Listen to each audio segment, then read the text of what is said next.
War Thunder features plenty of vehicles armed with anti-tank guided missiles, or ATGM carriers for short. Some of them have a particularly demanding playstyle and reward only precise, deliberate gameplay. Today, we'll take a look at two such machines, the Type 60 ATM and the Zachlam Tager. Let's start with the Israeli vehicle.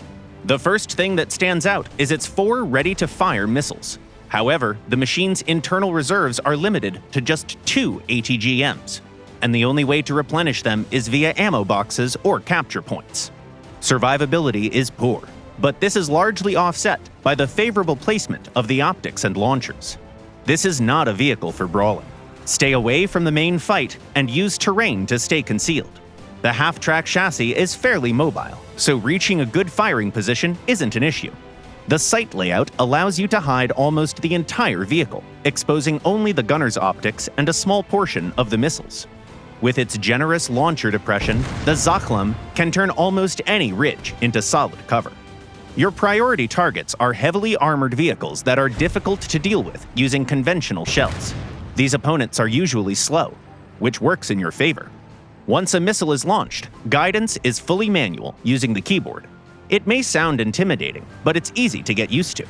The key is to keep the target centered in the sight at launch so the missile stabilizes on the correct trajectory immediately. Then guide it smoothly without sharp inputs. A small ammo supply means every shot must count. Aim for ammunition racks whenever possible. If that's not an option, target critical modules. If the enemy is dangerous, knock out the gunner or the gun first. If they can escape, immobilize them instead.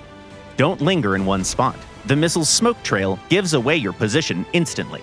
Relocate after every 2 or 3 launches, and once you settle into a new spot, deploy ammo boxes right away so they start replenishing your load.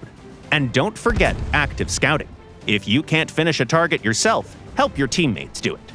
The Japanese Type 60 ATM demands even more caution.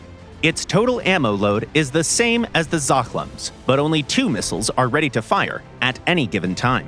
On top of that, its ATGMs are the slowest in War Thunder, and the gunner's optics sit noticeably lower than the launchers.